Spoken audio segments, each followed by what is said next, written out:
Hello and welcome to the ScrapbookPal YouTube channel.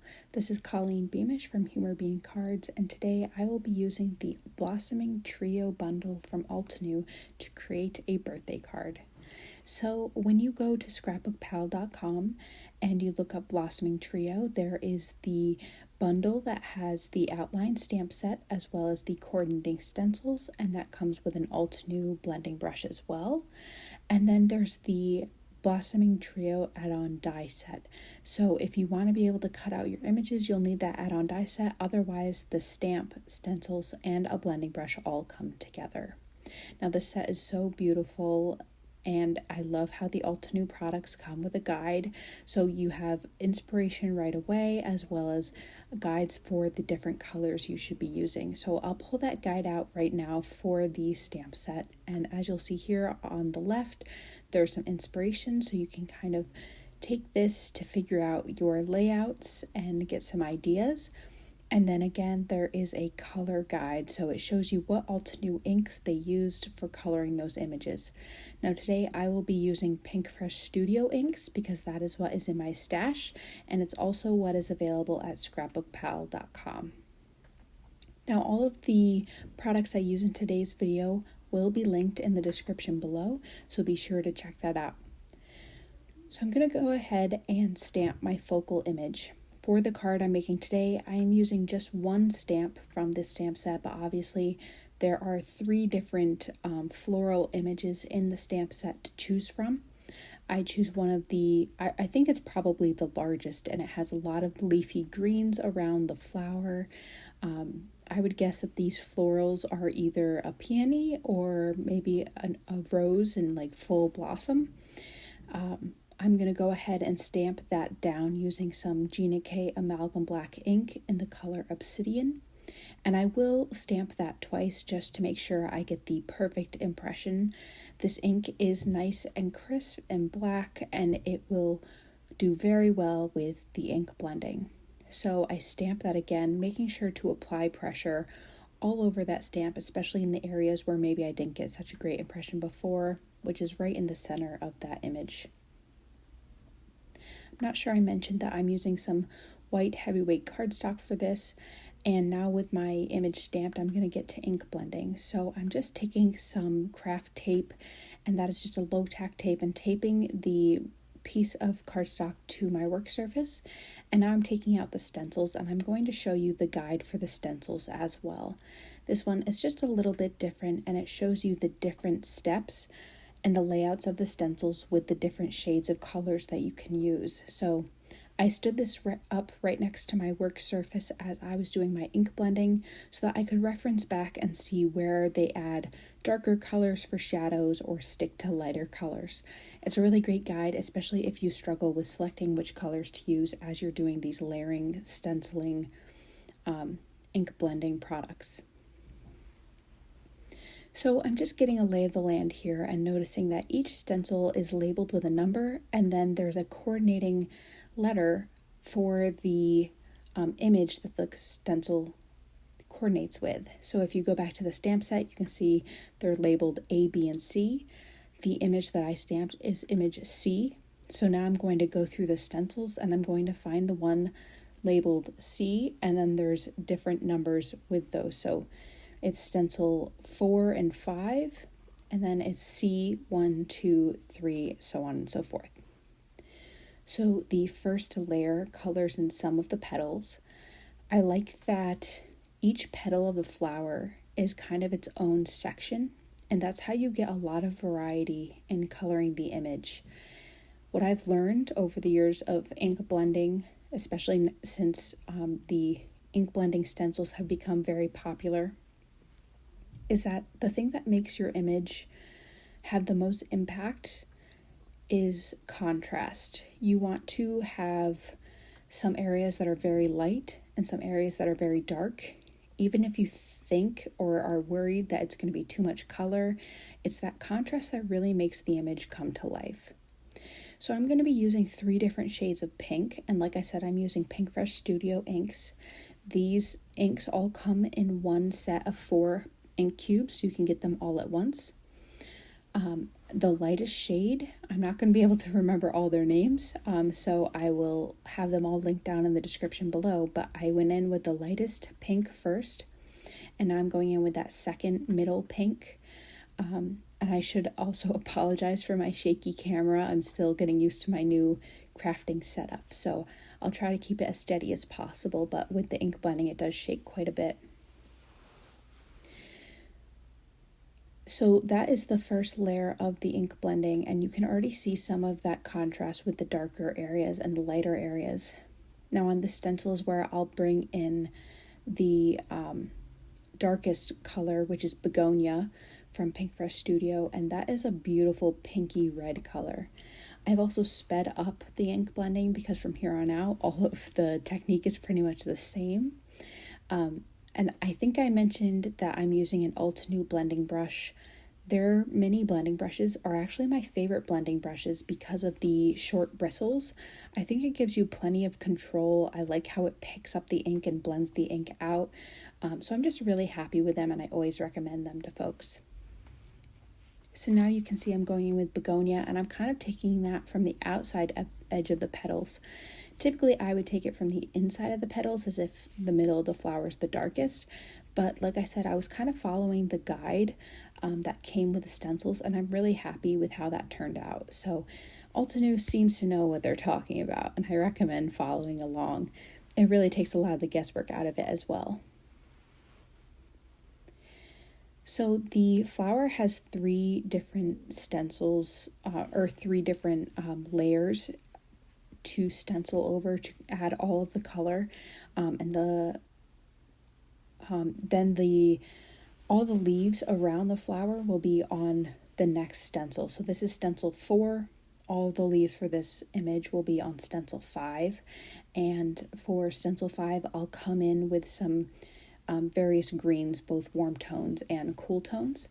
But as I finish up this flower, the last color I'll add is a nice golden yellow color, and that will just be the center of my flower.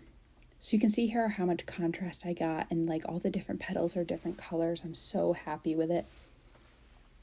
And now I'm going in with that next stencil.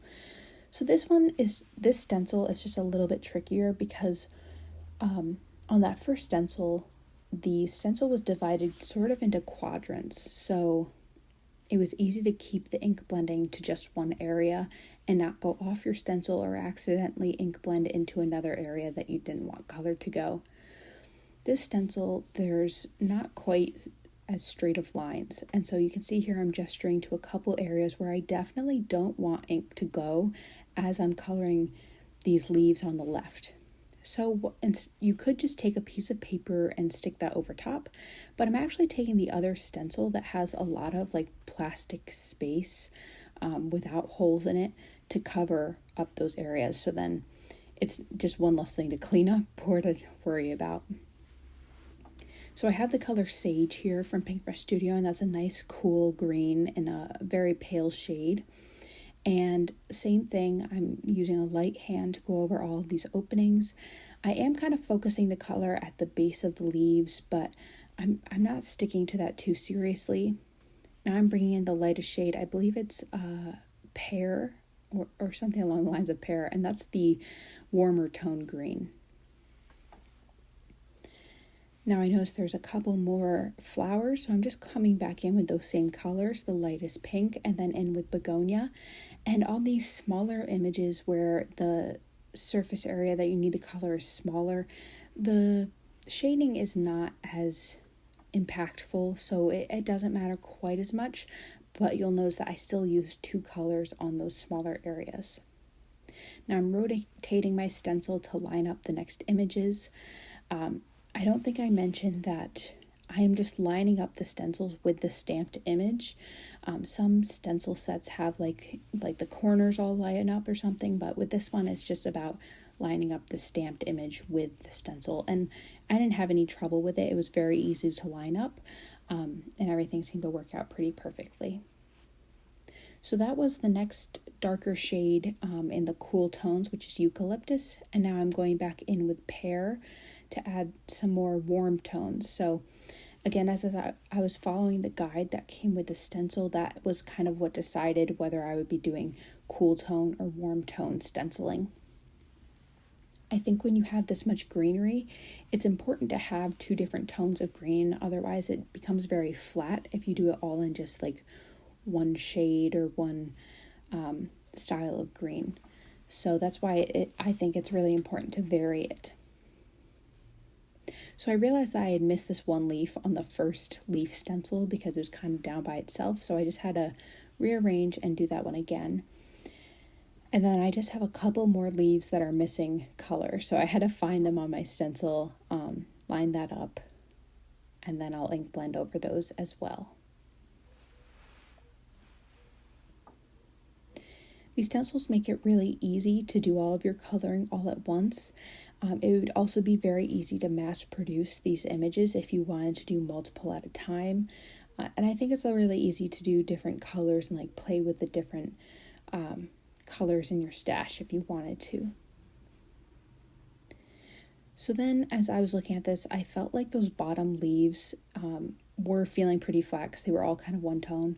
So I'm coming in with the color Olive, which is the darkest green in this Pinkfresh Studio ink cube set, and I'm just adding some contrast. Like I said, I think if it's ever feeling one-dimensional or kind of boring, you can always go in with a darker shade to liven it up and add some shadows.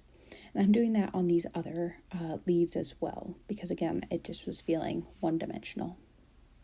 So now I'm going to die cut out my image. The die is really easy to line up. If you've watched other videos I've done, I typically die cut first, then stamp and ink blend, but I had no trouble lining up the image with the die, and I like how the die cuts out in between the leaves so that it's, it feels kind of dainty and turned out really great. So unfortunately, I did lose some footage here, and by that I mean I forgot to press record. So all of a sudden, I have a card. Now, I didn't re-record because what I did was really, really simple, and I don't think it's anything new to anyone in the card making realm. So I took an A2 card base in that blue cardstock, and then I had a piece of the same color blue, and I cut it down an inch all the way around. So 4 1/4 became 3 1/4, and 5 1/2 became 4 1/2. And then I had a piece of white cardstock, and I cut that just like 1/8 of an inch smaller all around. And I just layered those with foam tape. So the blue one is up on foam tape, and then the white is glued right down, and then I popped up my image. Hopefully that all made sense. I think just by looking at it, it's pretty straightforward. I did add foam tape behind the flowers and that matting just to add some dimension. And now I'm stamping my sentiment, which is from this same stamp set. Just a simple happy birthday. And I'll double stamp that with my Gina K Amalgam black ink, and I'll die cut that out.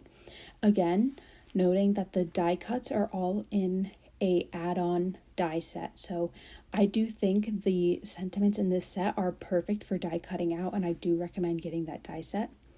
I'm just going to glue my sentiment down to my card front. I'm using some Barely Art original craft glue. This is one of my favorite glues, and I'm just using some tweezers to get that perfectly placed. Now the finishing touch on this card are some gemstones. You could definitely stop here if you like the clean and simple look, but I wanted to add a little bit of sparkle and shine.